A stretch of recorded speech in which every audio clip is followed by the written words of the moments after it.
Good morning, Boston. 6:06 here on the great WRKO and now on 93.7 HD2. Hour one of the Kuhner Report, 617-266-6868. If you want to be part of the show, you can also text us 680-680.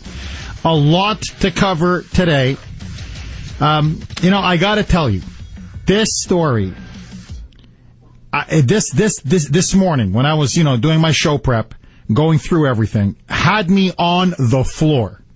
I almost bust a gut laughing. I mean, it was even the liberal reporters, the pro-Obama reporters, the pro-Obama media up in Washington, D.C., are absolutely howling at this latest one. As you know, and I talked about it yesterday on the show, the dear leader delivered a speech to the West Point cadets, which was very, icily received. It was not a very warm reception. Even many liberal pundits and columnists and journalists said, boy, what the dear leader did not do a good job. He did not win over the crowd. Let's just put it that way. So now the regime is in spin mode overtime. They are now in damage control big time. And so yesterday, State Department spokeswoman, you want to talk about a hack, you want to talk about a mouthpiece for the regime, Jen Psaki, who, by the way, has been lying. She lied about Syria. She lied about Ukraine. She lied about Iran. I mean, basically, she just lies for the regime. But let that go. State Department spokeswoman Jen Psaki released a statement saying that, you know what the problem with the dear leader is? It's not that his foreign policy isn't brilliant. No. It's not that his foreign policy hasn't been so immensely successful. No. It's not that he's not the greatest statesman maybe America has ever seen. No. It's that the problem with the dear leader, I swear to you, he's just too humble. He just, you don't understand. He's got all these successes, and he's just not touting them. He's not promoting them. He just doesn't give himself enough credit. You see, he's doing a phenomenal job. He's just not bragging about it. And you, the peasants, even you in the sycophantic press corps, you just don't appreciate the brilliance and genius of Barack Hussein Obama. And the press corps, I'm going to play the clip right now, but you got to see the reaction of the press corps. My friends, it is getting so bad. The propaganda, frankly, the BS is so bad that now the press corps is openly laughing. They are laughing at the regime. So here is Jen Psaki saying, no, you don't know how great the dear leader is. You don't know how many successes he's had around the world. He just doesn't give himself enough credit for everything that he's done in foreign policy. Roll it, Brittany.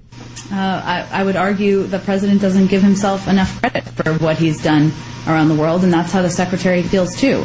We would not be engaged in comprehensive negotiations with Iran, which is where the program is stalled and is rolling back, if it were not for the role of the United States, along with the P5+1 partners, certainly. Ukraine, we've been engaged more or as much as any other country in the world in supporting the elections process and supporting the government and supporting their efforts moving forward. Yes, there's more work that needs to be done. The point is we need to continue to stay at it. But isn't this a potential mission accomplished situation? Absolutely not. Yeah. You would argue the president doesn't give himself enough credit? How much credit would you give him? Well, I think I would give him more than he has given himself. That's what I just said. Credit? So would the secretary. For what? For what? Yes, exactly. That's no, I mean I don't mean like he doesn't get credit. I mean I'm talking what specifically are you talking he doesn't get enough credit for? for engagement in issues like Iran, what we've done on Ukraine, efforts to dive in and engage around the world. Russia has still annexed Crimea. I mean, Iran, there's ongoing negotiations, but is that the successor that you're talking? We're talking about engagement in the world and taking on tough issues that present themselves, and the United States continues to play a prominent role doing that. I mean, did you hear them laughing?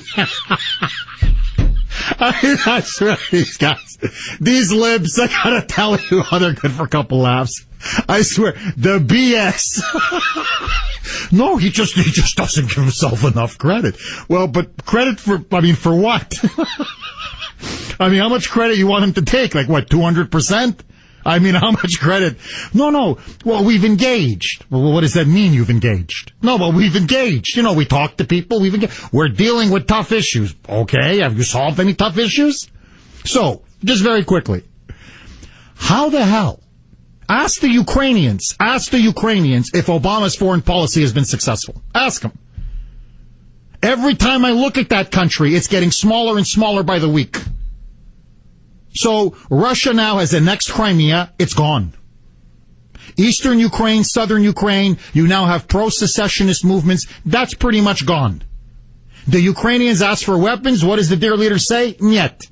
So instead, outside of throwing a few spitballs, a little childish insults at Putin, and a few dinky sanctions, what has he done? Ukraine has been an absolute disaster. You're taking credit for Ukraine? Are you kidding me? Let's run down the list. Syria. The thing has been an inferno, a bloody civil war for over 3 years, over 160,000 dead, and we have been arming Al-Qaeda. Libya? The place is going to it's being overrun by Islamists. The whole country's about to fall apart. What success? Iran? They're marching towards the nuclear bomb. The mullahs are openly laughing at us. Nobody in the Middle East says this administration has been effective in dealing with Iran. Nobody. Not the Israelis, not the Palestinians, not the Turks, not the Saudis. Nobody. Like, what planet are these people? Seriously. So now the spin, I swear, is, he's just such a genius. There's so many successes, just doesn't give himself enough credit. And they're what successes? Well, we're engaging. Okay, and what do you have to show for your engagement? Well, these are tough issues. Okay, what have you solved? Well, look, come on, we're engaging. All right, so you've got the media laughing now at the dear leader, but it gets better. It gets better with the dear leader. So now the dear leader, in the wake of his disastrous speech, clearly his disastrous foreign policy, now is trying to do some spin control. And so he's been asked repeatedly now by some reporters, well, look, it was a rambling speech that you delivered. It was an incoherent speech. It was a defensive speech. It was a vacuous speech. Can you, define your foreign policy, in a sentence? Every other president has been able to do it. George Washington, avoid foreign entanglements. Nixon, peace with honor. Reagan, peace through strength. Bush, the Bush doctrine, spread freedom all over the world, spread democracy all over the world. Woodrow Wilson, spread democracy all over the world.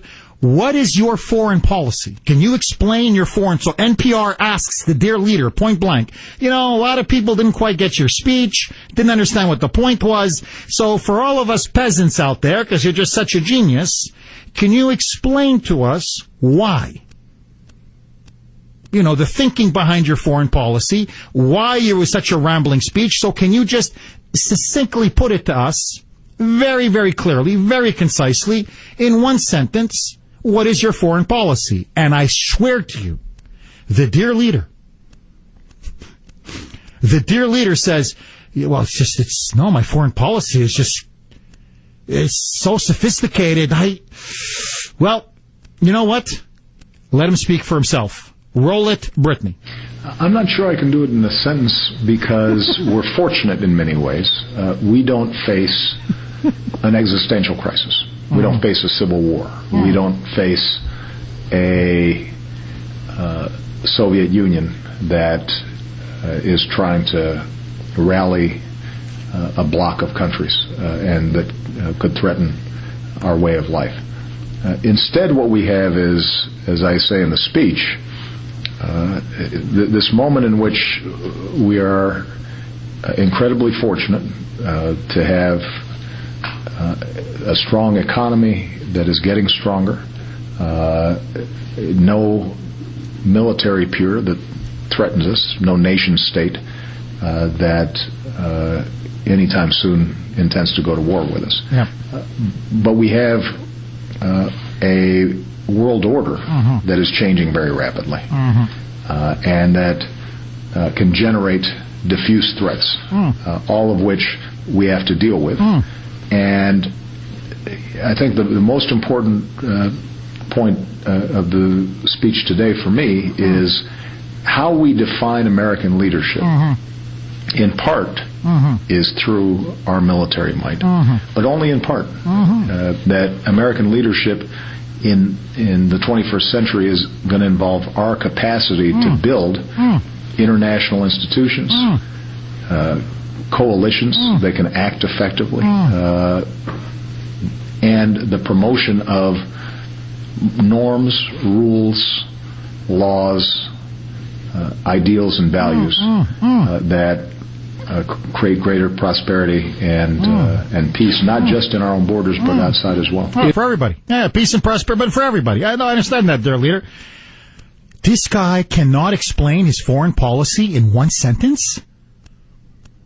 Like, what is he? Look at the implication, okay? The implication is he's so brilliant. He's just so sophisticated. He's so intelligent. He's Einstein. That, no, you don't understand. I mean, how, just because every other president, going all the way back to George Washington, was able to define their foreign policy essentially in a sentence, but it's different for me now. It's a different world. It's a different world order. It's just different for me. You see, I can't because I'm just too smart. You see, I'm smarter than Lincoln, and I'm smarter than Reagan, and I'm smarter than Nixon, and I'm smarter than Washington, and I'm smarter than Jefferson, and I'm smarter than John Quincy Adams. And see, I'm smarter than all of them. The founding fathers, they couldn't lick my boots. I'm the dear leader. I'm the dear leader. This is incredible. No, dear leader, I'll define your foreign policy in one sentence. America sucks. That's your foreign policy in one sentence. All you do is run this country down. All you do is blame America for every problem in the world. And when you stand there and tell us that our economy is growing, you're lying, or you're living in a bubble. When you say that there's no other nation state that can threaten us, what planet are you living on? Just look across the Pacific Ocean, you imbecile. China is now the largest manufacturing power in the world. They're soon now going to be the greatest economic power in the world. They now have a military that rivals ours. What are you talking about? Russia is on the move. Radical Islam is on the march. We are in decline. American power is now dropping and falling like a stone. And that's because of you, dear leader, which you deliberately did. And now, all of a sudden, you're suddenly too sophisticated, too academic, too smart, too intelligent, too nuanced to give me a foreign policy in one sentence. It's very, look, America sucks. If you don't like that one, screw America.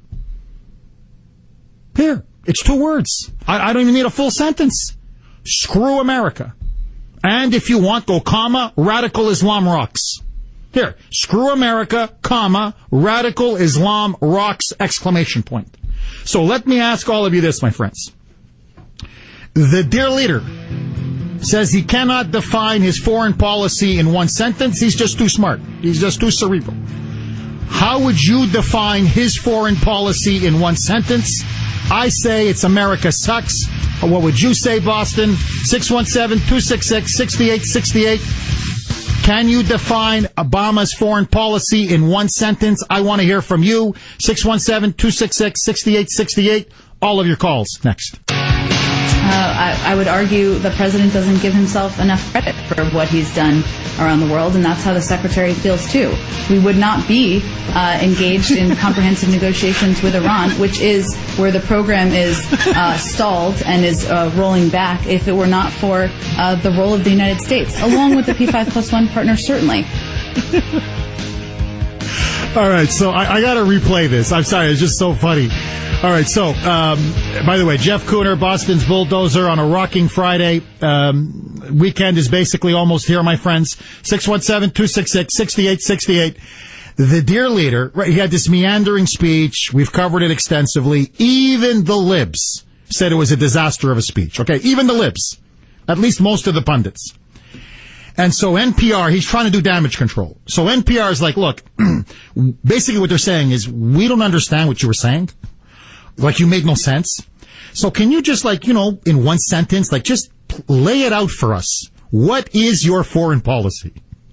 So one sentence. Please give us your foreign policy in one sentence. Roll it, Brittany. I'm not sure I can do it in a sentence because we're fortunate in many ways. We don't face an existential crisis. No. We don't face a civil war. No. We don't face a Soviet Union that is trying to rally a block of countries. How about the war on terror, genius? Could threaten our way of life.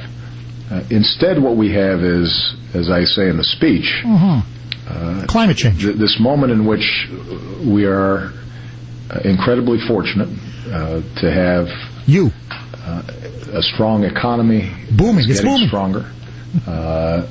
No military peer that threatens us. No China, Russia, no. That anytime soon intends to go to war with us. But we have a world order that is changing very rapidly. And that can generate diffuse threats, all of which we have to deal with. And I think the most important point of the speech today for me is how we define American leadership, in part, is through our military might, but only in part. That American leadership in the 21st century is going to involve our capacity to build international institutions, coalitions that can act effectively, and the promotion of norms, rules, laws, ideals, and values that create greater prosperity for everybody and peace, not just in our own borders, but for everybody as well. I mean, look, Jesus, you're basically taking up where Jesus left off. That Jesus couldn't bring prosperity to everybody, but you, the dear leader, that's what you're going to do. 617-266. Was he a little, did he have a little, you know, he used to smoke that stuff when he was younger. Did he have a little bit of that stuff when he was giving this interview? I'm just thinking out loud here. Bruce, you're up first. Thanks for holding. Welcome. Hold on a second, Jake. I'm going to be a pallbearer at a funeral today for a Marine, a friend of mine, Paul Dow, that passed away. And I was very sad last night, but I'm laughing so hard I'm crying. Let me just reiterate on his speech. And don't shut me off, Jeff, because I got to go on with this. This is really crazy. Wow, can you believe this? This is the president of our country. This is a guy that's supposed to be leading us, but he's leading us down a bad path. And don't shut me off, Jeff, because I got to say this to you. Wow. Saturday Night Live is off the air. This is the funniest shit I'm sorry. Dump that, for God's sakes. Listen, this stuff, honestly, you couldn't make this stuff up. All right, now, I gotta say this. You know the birther controversy? Part of the reason for it was there were people in Kenya who kept saying he was born in Kenya. Do you know over the last couple years, even the Kenyans, I swear to you, they say, no. He wasn't born in Kenya. He was born in America. We don't want him. We don't claim him. He wouldn't be good enough for us in Kenya. Never mind America. 6:30 here on the Great WRKO. If you were to define Obama's foreign policy, if you were to define it in one sentence, what would it be? For me, it's America sucks, radical Islam rocks. What do you say, Boston? Let's help the dear leader out a little bit. 617-266-6868. Let's take it to Angela in the newsroom.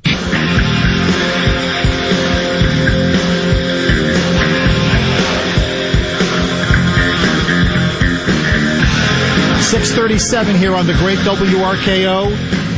In one sentence, how would you define the dear leader's foreign policy? Gordon, you're up first. Thanks for holding and welcome. Good morning, Jeff.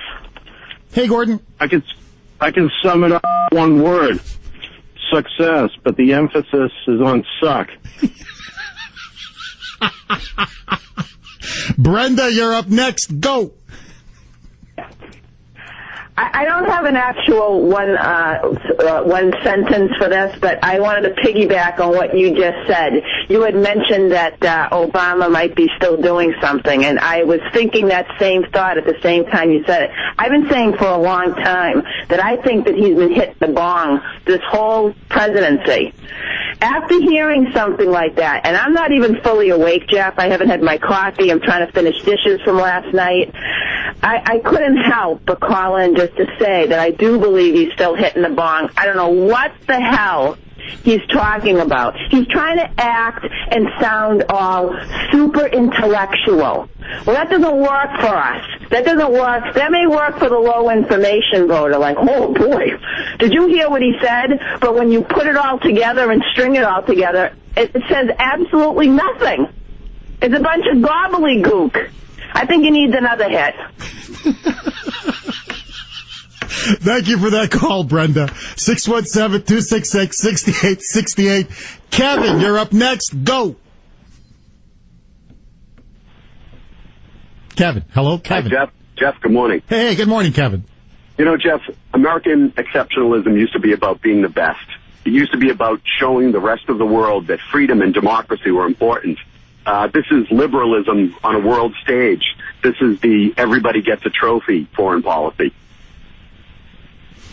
I like that. Everybody gets a trophy foreign policy. Kevin, that's not bad. That we're not the best anymore, and we have to respect Iran, and we have to respect North Korea because, well, they're people too. Well, Kevin, he said it before, 4 years ago. Everybody's exceptional now, Kevin. That's right. Everybody is. You see, Putin's exceptional, China's exceptional, Iran's exceptional, the jihadists are exceptional. In their own way, everybody's exceptional, Kevin. Thank you for that call. 617-266-6868. The text line is, it's heating up. In one sentence, how would you define the dear leader's foreign policy? He can't do it. He can't do it. It took him like 12 sentences, and we still didn't understand what he was saying. I got to tell you, some of this stuff is hilarious. I wish I could read some of the other texts because they're a little bit too salty in terms of the language. But here, 617, Jeff, one word. Disaster. I like that. This is 910. Obama's foreign policy. If we leave them alone, they will leave us alone. 774. America last. 617. The world is a very tough community to organize. 978. Speak loudly and carry no stick. You see, 978, I would modify that a little bit. I would say speak loudly and carry a little lipstick. Just a little lip dink stick. Just a little dinky little lipstick. That's the way I would put it. Another one. 508. Jeff, we have a new world order. We're now the skinny, weak little coward in the schoolyard. 617-266-6868. No. 617, you don't understand. He's so sophisticated. I swear, this is now the line being peddled by his surrogates. I swear to you that the reason why we can't seem to grasp Obama's foreign policy. The reason why when he speaks, everybody yawns and nobody really cares for what he has to say is because he's talking at a genius Einstein level. He's a giant among us. And when you talk to Einstein, could you understand Einstein if Einstein was walking among us today? Here is Howard Dean. I want you to check this out. Full spin control mode. Saying, no, Reagan, peace through strength. Bush, the Bush Doctrine. Nixon, peace with honor. Washington, avoid foreign entanglements. For some reason, every president has been able to articulate his foreign policy in one sentence or in a phrase or whatever. He's too sophisticated. And the media, when you're dealing with a giant, hell, with a god. Can you understand God? The Messiah. You're dealing now with the Messiah. Roll it, Britain. The president, I'm a critic of his foreign policy, but it's also a hell of a lot more difficult than it was for the first, say, 38, 39, 40 presidents. Joe, I think that's right. I think actually that's the problem. The problem here is not the president, it's the media. The media doesn't know how to deal with the more sophisticated foreign policy. I happened to be driving from Vermont to New York yesterday. I listened to the whole speech. Brilliant, on the radio. I thought it was a good speech. Oh, brilliant. I think what this president has consistently said is we are no longer living in a polar world. We are going to our foreign policy is based on cooperation with other people. He showed it in Libya. Yeah. He has showed it in Ukraine. He showed it in Africa. Is that the Obama doctrine? That is the Obama doctrine. Is that this is no longer a unipolar or a bipolar world, us against them. It requires us to build alliances in almost everything we do, and so he's too sophisticated. You see, the media, they're just too stupid. So let me ask all of you this, okay? What alliances have we built on Ukraine? Every time I look at them, they're shrinking. Syria, what alliances? We got our rear end kicked by Putin on Syria. Who are we kidding? Afghanistan, we're leaving with our tail between our legs. Iraq, we left with our tail between our legs. What is this? What are they talking about? So now, literally, the spin is, okay, look, we used to stand on the shoulders of giants. That's what we used to say. You stand on the founding fathers. You stand on people before us, the great leaders before us. Now the spin is, we walk among a giant. And the dear leader is the giant. So you mere mortals, when you have a Greek god, don't question him. He's too sophisticated. Marty, you're up next. Thanks for holding. Welcome. Hi, Jeff. I'm a former Marine back in Vietnam. I fought communism. I grew up with a whole bunch of blacks. I grew up when they instituted affirmative action. Our policy is the result of affirmative action. Imagine how many people were denied entrance to college because Obama got there. And how did he get there? Well, we don't know his grades, but we do know that affirmative action makes sure that enough coloreds get in. And not that I'm racist. Please believe that. I'm not. I'm a Marine. We're not racist. Affirmative action is meant to atone for our sins. And I think we've already done that. Now we have this. Marty, look, you're right. Affirmative action basically puts color above merit. And this guy has been coddled. Look, every university he's been admitted to, every job he's gotten has been because of affirmative action. And I believe had it not been for the color of his skin, he wouldn't have won in 2008, and he wouldn't have been reelected in 2012. Absolutely. Absolutely. And I'm really getting very upset about affirmative action at this point because I was there. Not that I was there. I was on my living room floor watching a TV set when a very, very intellectual black man was in the capital of our country telling me not to judge him by the color of his skin, but the content of his character. And he's a failure. Let us do the same thing with our president. Bingo. And thank you for your service, Marty. Thank you so much, sir. 617-266-6868. Mary, you're up next. Thanks for holding and welcome. Good morning. On the one sentence, Obama is asking Europe How do I destroy America's Constitution, Bill of Rights, economy, culture, language, borders, military, will of the people, freedom, liberty, and pursuit of happiness? Basically, socialist dictatorship at home. Yeah, right. Yep. Coddle our enemies abroad, dictatorship at home. Hank, you're up next. Thanks for holding. Welcome. I got 2 lines right out of his speech, buddy. It'll be your generation's task to respond to this new world. His other line, we have a world order. He's speaking of the new world order. This is all about his speech. It's about world domination for the radical left. This is what it's all about. Thank you for that call, Hank. 617-266-6868. If you were to define, because the dear leader can't do it. If you were to define the dear leader's foreign policy in one sentence, what would it be? This is from 781. In one sentence, Jeff, Diary of a Wimpy Prez. 617, the emperor has no clothes. 339, foreign policy, let me tell you, 774, I like this one. Jeff. It's, quote, speak loudly and carry a Hello Kitty pink magic marker. Pussycat. Boozy, pussycat. Jimmy, you're up next. Thanks for holding. Welcome. Good morning, Jeff. Hey, Jimmy. Probably one of his biggest, proudest policy changes. He could use the phrase at his disposal with, don't ask, don't tell.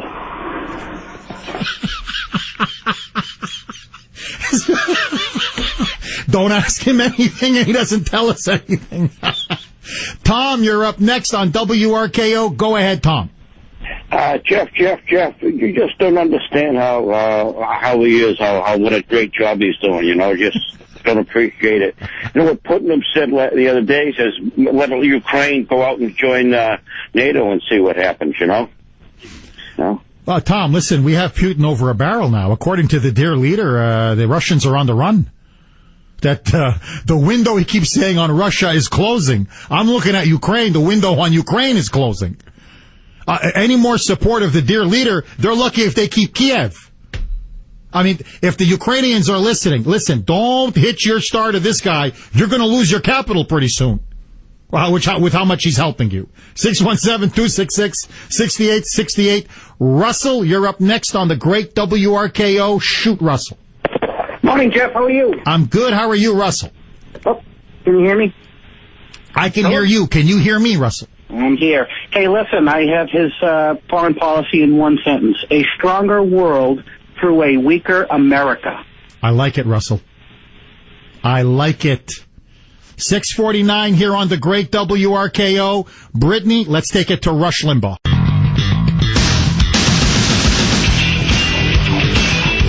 Welcome back to the Kuhner Report. 617-266-6868 is the number. You can text us at 680-680. The text machine is burning up. I mean, some of these are hilarious. This is from 978.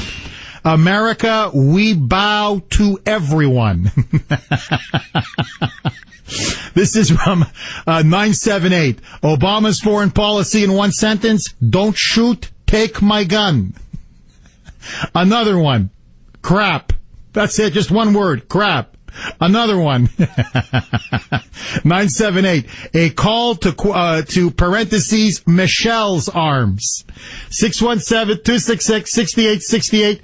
Bob, you're up next. Thanks for holding. Go ahead, Bob. Good morning. Hey, Bob. I got one. I think it's surrender is always an option. I like that. Surrender is always an option. Enrique, you're up next on the great WRKO. Shoot, Enrique. Hey, Jeff. I think that one that would be good is Donald Sterling, our top diplomat. Bob, you're up next on RKO. Go ahead, Bob. Talk stupidly, carry no stick. Rob, you're up next on the great WRKO. Go ahead, Rob. Good morning, Jeff. Don't you think that Obama and whoever that woman on public radio or where you played a recording of her? Don't you think they were sounding like Miss South Carolina doing her verbal dance when she was asked the global affairs question? Oh, are you talking about the State Department, that spokeswoman for the State Department, when she says Obama just doesn't give himself enough credit? Yes, and she was, but if you listen to her, she sounds just like Miss South Carolina doing her dance. I would argue the president doesn't give himself enough credit for what he's done around the world, and that's how the secretary feels too. We would not be engaged in comprehensive negotiations with Iran, which is where the program is stalled and is rolling back, if it were not for the role of the United States. Oh, yeah, no, I know. As if Bush wasn't negotiating with Iran. We've been negotiating with Iran. Do you know for how long? And what do we have to show for it? They're a couple months away from the nuclear bomb, for God's sakes. No, you see, he's so successful. But he's not telling us how successful he's been. You peasants, you just don't know how brilliant and great the dear leader is. The man's a giant. The man's a messiah. The man's a god. Paulie, you're up next. Shoot, Paulie. Did we lose Paulie? Hey, Hello. Paulie. Hi. Instead of America, home of the brave, Obama's theme is America, home of my enemy. John, you're up next on WRKO. Go ahead, John. Good morning, Jeff. Hey, God John. bless you and your family and listeners. Oh, thank you. Hey, the real Messiah, he said in John 10:10, the thief cometh not for to steal, kill, and destroy. And the false Messiah Muslim, his one-liner is, I am come to steal, kill, and destroy all infidels. This is from 508. This one's hilarious. Allahu Akbar. The one, though, that I think is winning, I'm getting a lot of these texts from so many, is peace through Gulf. That one, I gotta tell you, that one, I think Kuhner country, you may have nailed it. I think peace through Gulf could be the one that's gonna stick to him. Can I squeeze in one more, Brittany? Nancy? Nancy, go ahead. You've got the last one. Shoot, Nancy. Whine loudly and pass out 3 sticks to your enemies. Coming up next, Chief Spreading Bull, Senator Elizabeth Warren, defines conservatism and Republicans. You're not going to believe it. Don't touch that dial, 7 o'clock. Let's take it to Angela in the newsroom. News at the top and bottom, talk in between. Executing assigned host duties flawlessly because I can't do wrong. This is AM 680 WRKO, Boston.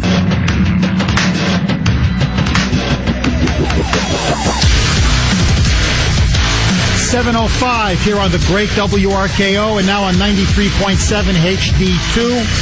Good morning, Boston.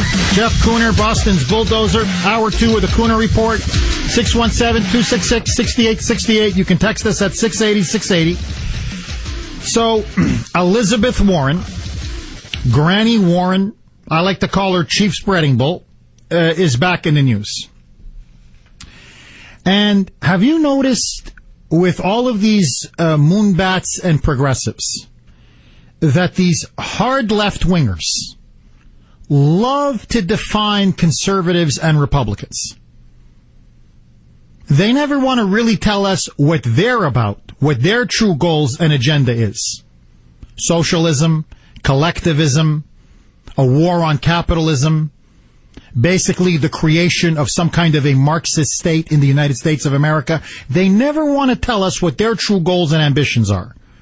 But they're always happy and willing to caricature the other side. The dear leader does it all the time. It's one straw man after another after another.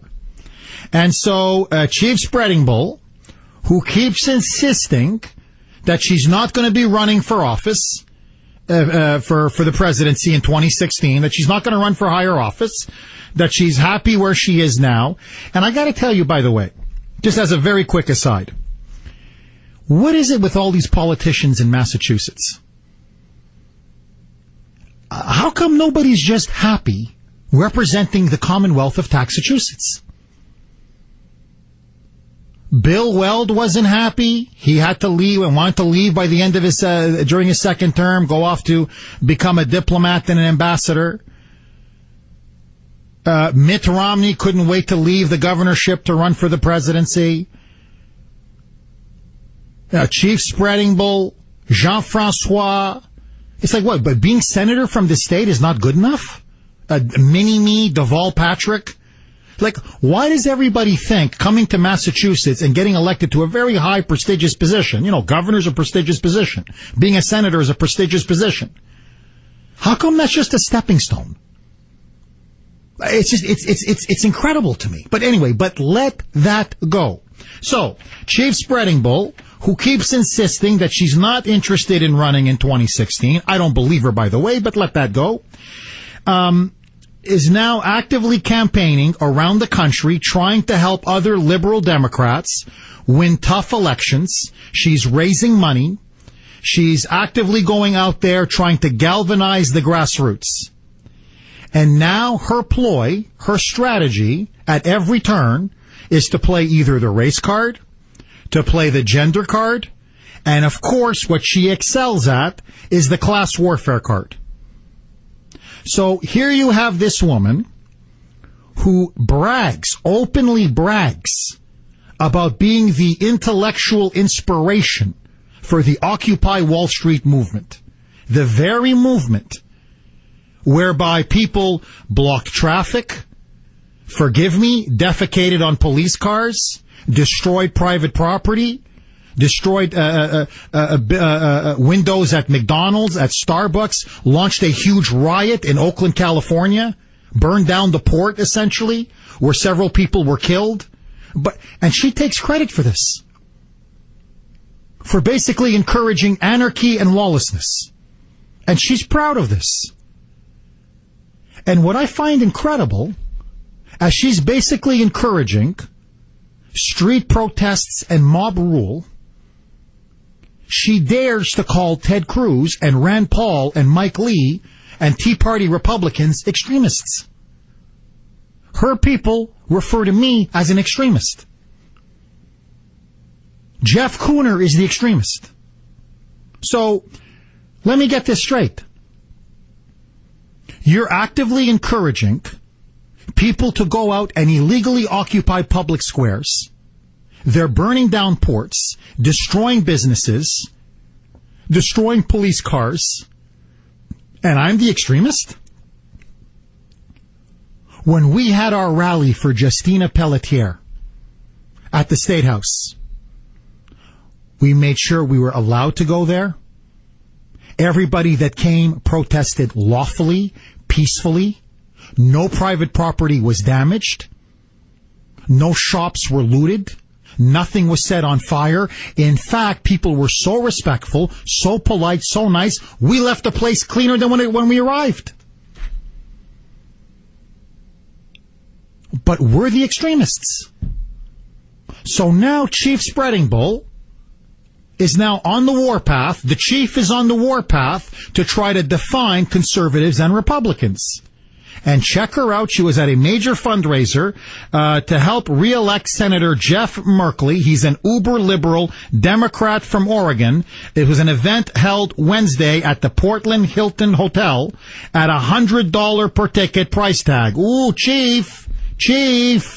I don't think the 99% can afford $100 per ticket price tag, a nice little lavish dinner. But Chief, I digress, Chief. Here is Chief Spreading Bull saying, you know what the Republicans are all about? You know what conservatives are all about? Roll it, Brittany. The Republican vision of how to build a future is clear. Protect tax loopholes for millionaires and billionaires and leave everyone else to pick up the tab. Their vision boils down to one sentence. I got mine. The rest of you are on your own. Yep. And look at the lemmings. The tilt in the playing field is everywhere. When Republicans talk about opportunity, they mean opportunity for the rich to get richer and the powerful to get more powerful. They don't mean opportunities for a young person facing $100,000 in student loan debt to start a life. They don't mean for someone to have a chance when they're put out of work to get back on their feet. They don't mean an opportunity for someone who worked hard all her life to retire with dignity. All right, stop it right there, Brittany. You phony. You fraud, you. Honestly, you know what? You should be tarred and feathered, Chief. You know, honestly, if this was still a half-decent, half-normal country, they would have run you out of that fundraiser. You lying fraud, you. So, tell me, Chief, first of all, okay, a couple things have to be said. I mean, I'm getting so sick of this class warfare nonsense from the Chief's, from the Chief. So what do you know about the struggles of little people, Chief? You're worth $14 million. You mean when you were running around with your brother flipping houses? When you were going around, literally fire sales, people who got divorced, you exploit them when they're at their most emotionally vulnerable? That's what she did. She went around all over Cambridge, all over Boston, all over Mass with her brother flipping houses. Oh, you mean you got divorced? You got to sell this thing quickly? Oh, that's a fire sale? Sure. We buy low, we sell high. You're a millionaire. You're worth 14 mil. That's number one. Number two, tell me, Chief, you talk about loopholes and special exceptions and exemptions. Tell me, Chief, I've got mine, you've got yours. I've got mine, the rest of you are on your own. Tell me, Chief, when you lied about being an Indian, a Cherokee Indian, so that you can get a $350,000 a year job. I want you to think about this. To teach one course. She didn't even teach a full course load. She couldn't even be bothered to teach 4 courses. To teach one class at Harvard. So, before she figured out this minority Native American racket, she was listing herself as white. And then all of a sudden, you see, we got this opening at Harvard. But we want to encourage more minorities. You see, we want to attract more minorities in our faculty. Well, I got high cheekbones. Someone somewhere, I think, said my great-great-great-grandmother was a Cherokee Indian. I'm an Indian. And then when she gets the job, she no longer lists herself as an Indian, but as a white person. To this day now she's back white. So, Chief, what is it? Are you an Indian or are you white? And you're lecturing us on gaming the system? You've been gaming it your entire life, you phony, you fraud, you. Now, as for I got mine and the rest of you are on your own, tell me, Chief, that really nice, posh, expensive, beautiful place that you have in Cambridge, you going to share some of that wealth with me there, Chief? How come I don't see you giving away that house, Chief? I don't see you giving away that $14 million, Chief. How come you're not spread? Hey, I could use a little donation. Brittany could use a little donation. How come you don't want to spread it around to I'm the 99%. Where's a bit of my 99% from someone like you, the 1%, Chief? She's a liar and a fraud. And why nobody calls her out in this state is beyond me. It is beyond me. But here is the crux of the issue. What do we as conservatives believe in? Is it that I've got mine and the rest of you are on your own? Dog eat dog? No, I'll tell you what we believe in, Chief, unlike you. The people that listen to this show, many of them have small businesses. Many of them are ordinary workers. And they get up every day and they work hard and they raise their families and they pay their taxes. And unlike you and your left-wing Democratic cronies, they send their sons and daughters off to war when our country calls for their service. And what do we conservatives believe? That everybody can achieve the American dream if you work hard. That the key to success is hard work, self-reliance, personal responsibility. Now, you talk about exemptions? You talk about loopholes for the rich? You phony, you fraud, you. How come Jeffrey Immelt, the buddy of the dear leader, pays 0 taxes, GE? How come all of these cronies of Obama, all of them on Goldman Sachs, all of them on Wall Street, how come they've been getting tax break after tax break after tax break?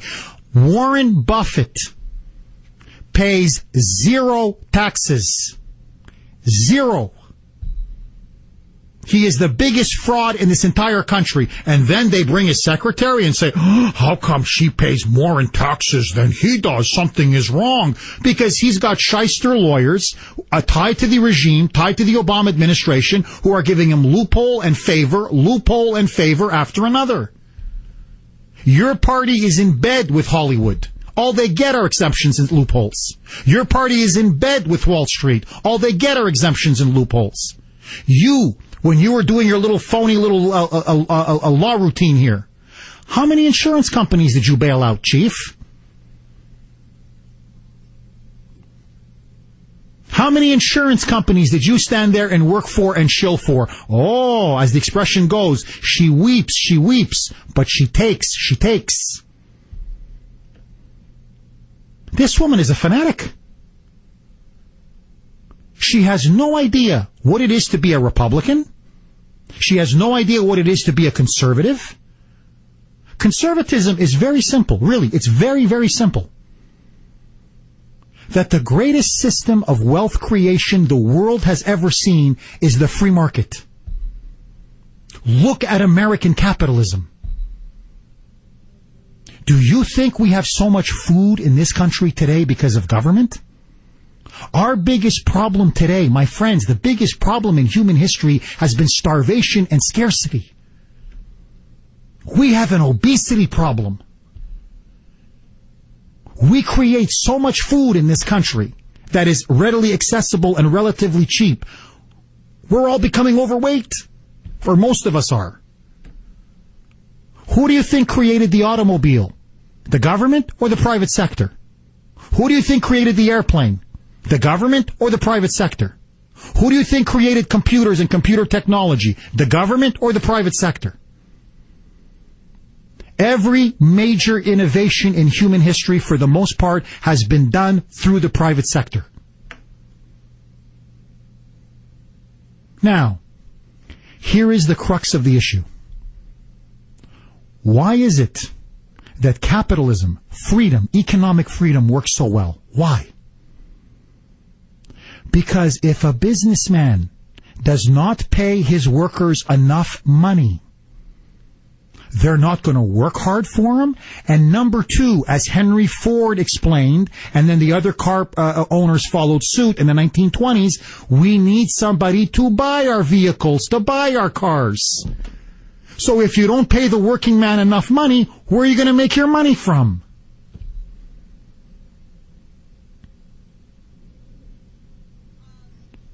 Everywhere, Chief Spreading Bull's socialist status philosophy has been tried. It has failed. North Korea, Cuba, Communist China, the Soviet Union, Eastern Europe, social democratic states in Europe, one after another. It's never worked. So my question to you is this. What do you make of Chief Spreading Bull now saying that the GOP philosophy in a nutshell is I got mine, the rest of you are on your own?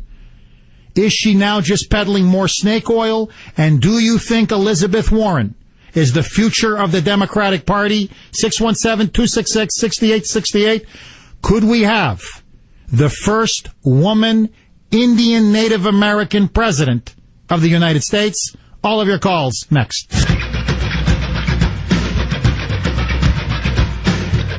Republican vision of how to build a future is clear. Protect tax loopholes for millionaires and billionaires, and leave everyone else to pick up the tab. Their vision boils down to one sentence. I got mine. The rest of you are on your own.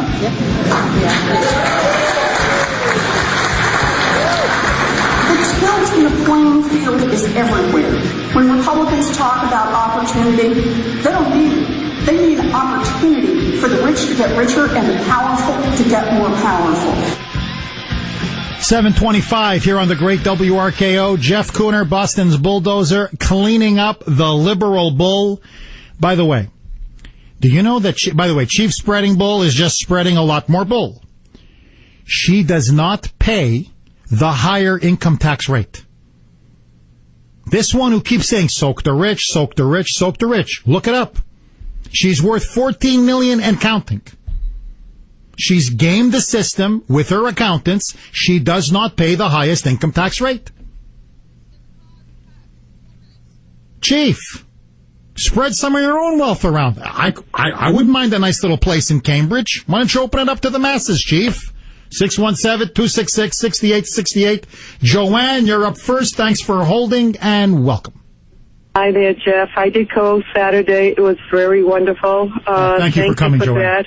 Oh, my pleasure. I wish I could do more. I left you an email and did not hear it, so I'm telling you now. Supposedly, Elizabeth Warren is going to be at the Old South Meeting House tomorrow at 10 o'clock, free.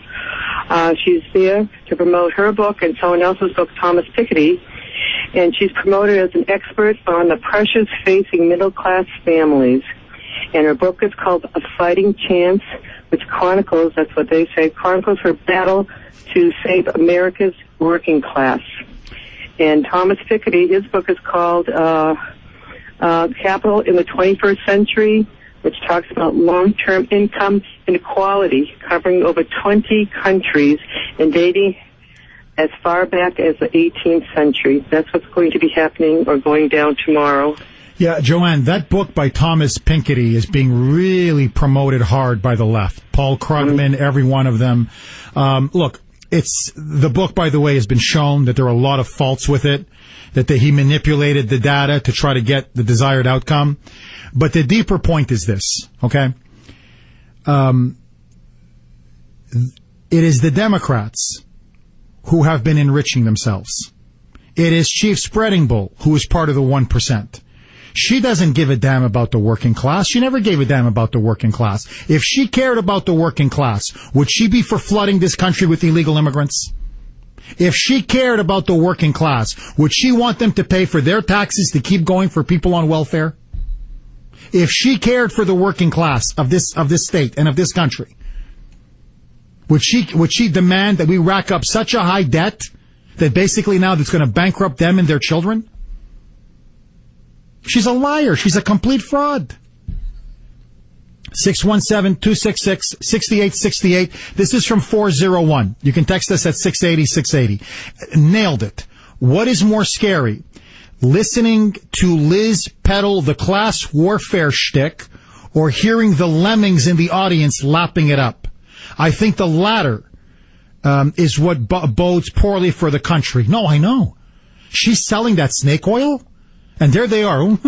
The dear leader. The dear leader. Soak it to the rich, even though you are rich. Natalie, you're up next. Thanks for holding. Welcome. Hey, Jeff. I think one of the biggest problems the Republicans have had for years is that they let the Democrats define them and spin them. Then they spend all their time hurrying around trying to defend themselves on the Democrats' terms.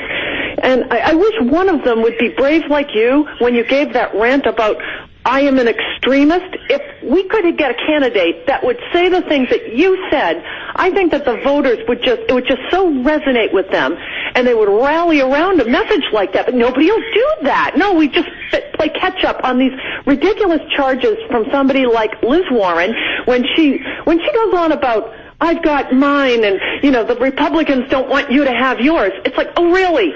Well, they're waging a war on the middle class.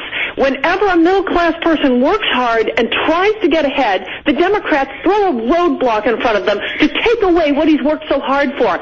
If you work hard and you've saved something, they take that away from you. If you get into it, you've worked hard and you now earn more money, you're in a higher tax bracket. Every time you try to rise above and achieve, they knock you back down. They're the ones who are keeping people from achieving anything. And what really fries me, and I wish some Republican out there would understand, nobody represents the working man anymore. The Democrats say that they do, but they don't. They represent all kinds of extremes, may I use the term, people who come into our society, illegal immigrants or criminals that they want to have released and how we have to feel sorry for them. Where is the person that cares that our gasoline taxes, which pay so that we can get to our jobs, are going up and up? All of our costs are constantly going up. We can't get ahead. And it's because of government roadblocks. When Hillary once said, running for president, oh, well, I can change lives. No, we want you to stay out of our lives. Just leave us alone, please, and we'll take care of ourselves, please. Natalie, call back again. You got to call more often. 7:31 here on the great WRKO. Let's take it to Angela in the newsroom. Hey, Jeff. I think one of the biggest problems the Republicans have had for years is that they let the Democrats define them and spin them. Then they spend all their time hurrying around trying to defend themselves on the Democratic terms. And I wish one of them would be brave like you when you gave that rant about I am an extremist. If we could get a candidate that would say the things that you said, I think that the voters would just so resonate with them, and they would rally around a message like that. But nobody will do that. No, we just play catch up on these ridiculous charges from somebody like Liz Warren when she goes on about I've got mine and the Republicans don't want you to have yours. It's like, oh really? Well, they're waging a war on the middle class. 7:40 here on the great WRKO. Chief Spreading Bull, Senator Elizabeth Warren, back to doing what she does best, playing the class warfare card, was in Portland Wednesday night at $100 per ticket fundraiser for a Senator Jeff Merkley, Democrat, Oregon, and basically saying that the GOP philosophy is, I got mine, the rest of you are on your own. Now, notice, she got hers. Flipping houses, lying about being a chief, a Native American Cherokee, to make $350,000 a year at Harvard to teach one class, working with big, prominent insurance companies, lining her pockets. She's now worth north of $10 million. How come she's not spreading any of her wealth? She's spreading the bull. Chief Spreading Bull can spread her bull, but she's not spreading the wealth, Chief. I don't see the wealth, Chief. How come you're not spreading your wealth, Chief, but you want to spread our wealth? 617-266-6868, 7:41 now. Let's take it to Dan. Dan, thanks for holding. You're on the Kuhner Report, and welcome. Hey, Jeff. When Warren talks about the Republicans wanting tax loopholes for the rich and stuff, what about her former employer, Harvard University? They pay zero in federal taxes, and they sit on a $32 billion tax-exempt endowment fund. And that's why she was able to get a 0% interest loan from Harvard. When you work for a bank, they can't even get that type of deal. Oh, my God. I didn't know this. She got a 0% loan? Yeah, it was like $50,000. But Scott Brown mentioned that in 2012. Oh, during the campaign? Yeah. Dan, did you ever get a 0% loan? No. I've never gotten a 0% loan in my life, Dan. And I work for a bank, Jeff. I think I'd be arrested if we did that. But Dan, she's fighting for us, Dan. She's on our side. Dan, she knows what you and I go through every day, my friend. Jeff, she also rails about these oil companies. Do you know the top taxpayers for the federal treasury? First one was Exxon Mobil. The third one was Philip Conoco. So where's Harvard? Why don't they contribute something? Well, you see, but that's the Harvard mafia. Nobody wants to touch Harvard in this state. You see, that's when I say she's a complete phony and a hypocrite. Now, Dan, where I think she's wrong is this. She shouldn't just be saying how she's been in the coal mines fighting for working middle-class people. I think she's selling herself short. What about all the Indian reservations that she's been on? This poor woman has been on reservation after reservation. Nobody knows the plight of Native American Indians better than Chief Spreading Bull. I tell you. And she won going away in the state. Sad. Thank you for that call, Dan. No, I mean, literally, I think she should run. Because it would be a form, I think, of reparations for everything that's been done to Native Americans, that we have the first chief, the first Native American president. I mean, we could do the dance, the whole thing. We could, when she gets inaugurated, she could smoke the peace pipe. They can do a little war dance around the fire. She'll have the nice chief, with the feathers and everything. We'll go, I mean, it would be incredible. Right there at the White House. Right there, we can do it. Yeah, maybe even the Redskins will show up. Seriously, the Redskins can show up. 617-266-6868. Marianne, you're up next. Thanks for holding. You're on WRKO. Welcome, Marianne. Good morning, Jeff. You're always great for Belly Laugh first thing in the morning. I want to say Natalie nailed it. I want to see Holly Robichaud reach out to Natalie and Natalie run for state rep in Massachusetts. She did say what you said, and she would be the one to do it. The passion in her voice and her heart, astounding. I think your audience is awesome, and I also think that the American Indians ought to reject Liz Warren's membership card and really come out against her and make her leave because she is a fraud. They should stand up. Thank you for that call, Marianne, and please call again. We've missed you on the show, Marianne. 617-266-6868.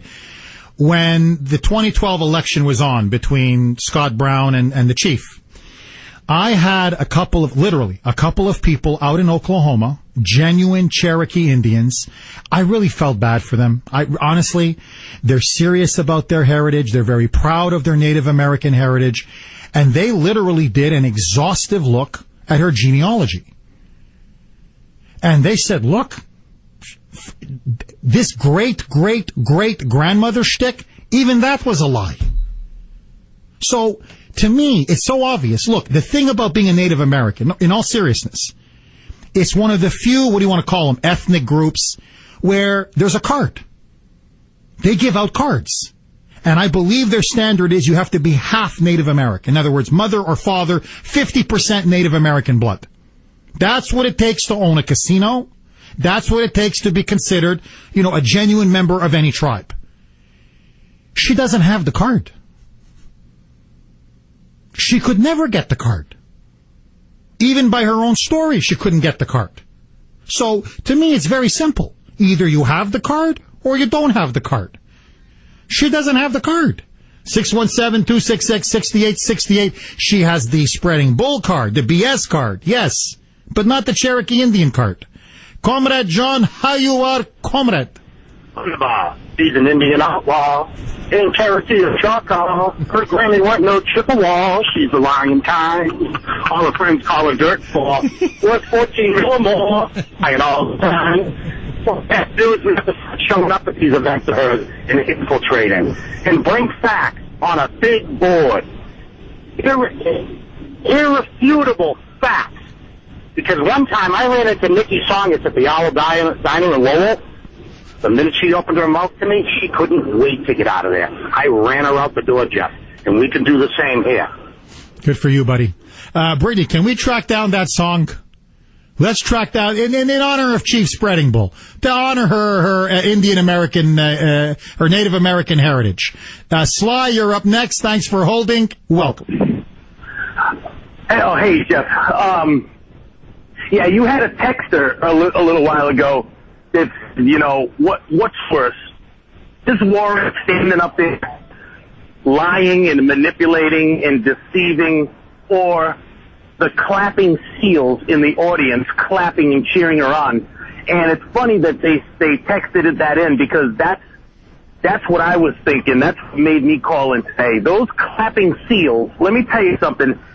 If we could do a little investigation and find out exactly who was in that audience clapping away at, for her and applauding her, we would find out that every single one of those people make a living somehow through our tax dollars. They do not go out there and bust their butt and make any kind of a profit in the real world to generate the money that they actually make a living with, like we do. You know, we're actually out here, you know, selling a product, moving some type of a product, or producing some product, and it generates its own.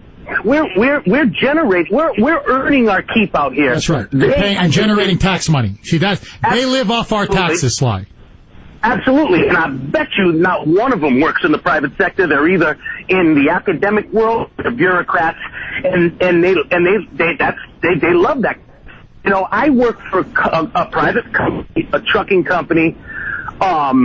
You know, and the people I work for, it's actually a family business. They've been around for a long, long time, and the people I work for are multi-millionaires. They got a ton of money, and do I, am I happy about them being millionaires? I wish they were billionaires, because the more they got, the less of a chance that they're going to squeeze me. I don't want the government squeezing the people that I work for, targeting them and trying to choke them for the money that they bring in. Because, I mean, I've been here for quite a long time. I make a nice hourly wage, a nice salary. I got, pet, 401k. I've got nice benefits and health insurance, which is probably going to come to an end because of Obamacare. You know, I got a nice house in Rhode Island, property and cars and all these things. I understand, because I live in reality. I understand that not everyone is going to be the millionaire. Some of us have to get out here and actually do the work and get our hands dirty. And I'm more than happy to be that guy, as long as I'm being well taken care of for it.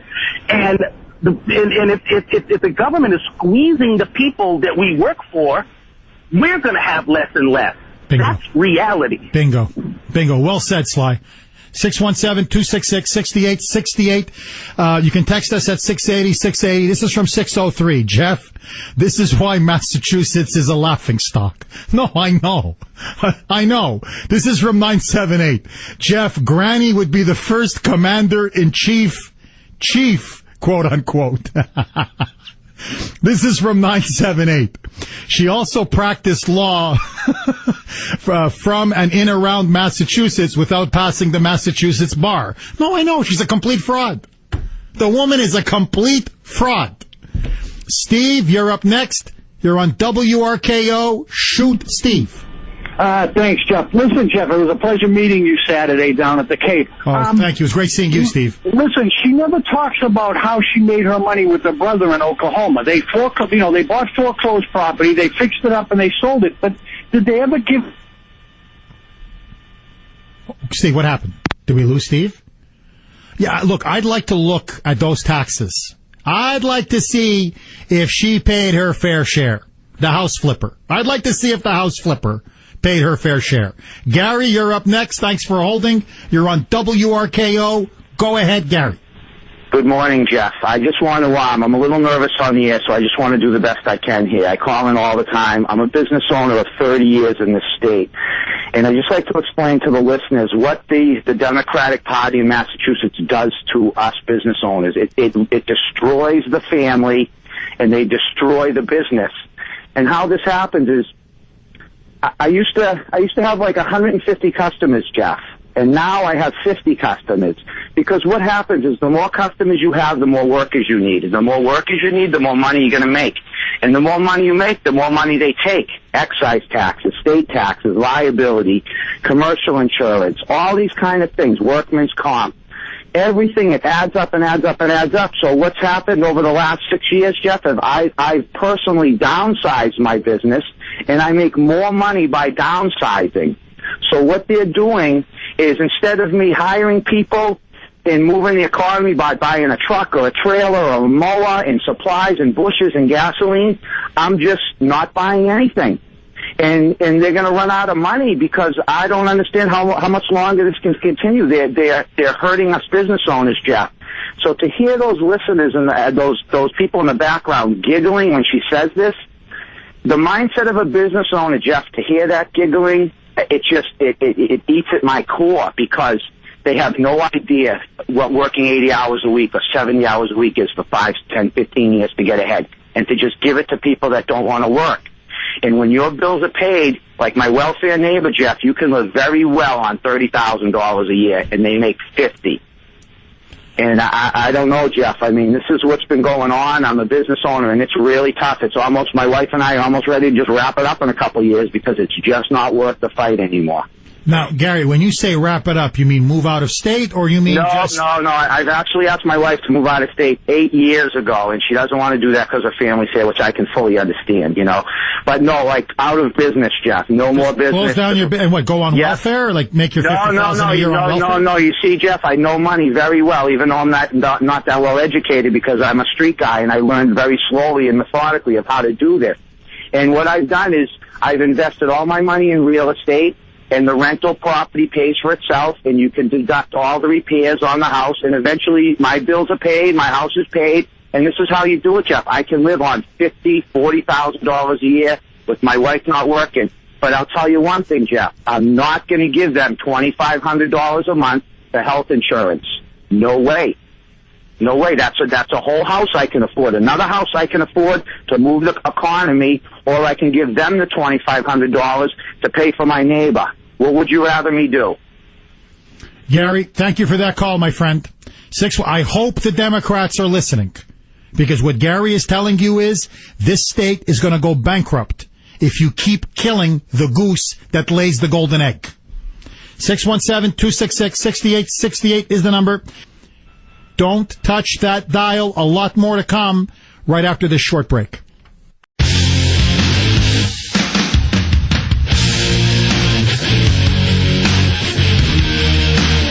7:57 here on the great WRKO. Nick, you're up next. Thanks for holding. Go ahead, Nick. Oh, Jeff, thanks. Thanks for all that you've done. Every time Chief Spreading Bull says the Republican motto, someone should respond to the Democrat motto is, I've got mine, now give me yours. I love it, Nick. Nick, I love it. I've got mine, give me yours. Hey, you know what our motto should be? Hey, not everybody can be on welfare. Greg, you're up next. You're on the great WRKO. Shoot, Greg. Jeff, I just want to say that this is an outstanding show. I listen to a lot of talk radio, and this show is really a gem. Oh, thank you very much, Greg. I appreciate it. But I just wanted to comment on this Elizabeth Warren thing. You know, I was reading this book on Tocqueville a couple of days ago, and in the introduction, the author commented how powerful abstractions are within democratic societies. And it really made me think, if you think about what the Democrats do, they utilize one abstraction over the next to continuously attain and accrue more power. I mean, you're a historian. I mean, the tactics that they use are right out of the 19th and 20th century playbooks of mass politics. And I don't understand why the Republicans, you know, I agree that with the previous caller that the Democratic Party has a tendency to always define the Conservative Party or the Republican Party, but I think part of that, Jeff, is most people just can't wrap their heads around what a lot of conservative politicians and conservative ideas are really about. I think that what a lot of the pandering is really just playing off a lot of the ignorance of this in this country. And Greg, with the dumbing down of our education system, with the rise of the low information voter, it's getting harder and harder for conservatives to get our message out. Because it's so easy to play the race card. It's so easy to play the class warfare card. Or in the case of Chief Spreading Bull, to play the phony Indian card. So here's the song for Chief Spreading Bull. Roll it, Brittany. I'm an Indian outlaw, half Cherokee and Choctaw. My baby, she's a Chippewa, she's a one of a kind. All my friends call me Bear Claw. The village chicken is my pop. News at the top and bottom, talk in between. And why won't anybody discuss this but me? This is AM 680 WRKO, Boston.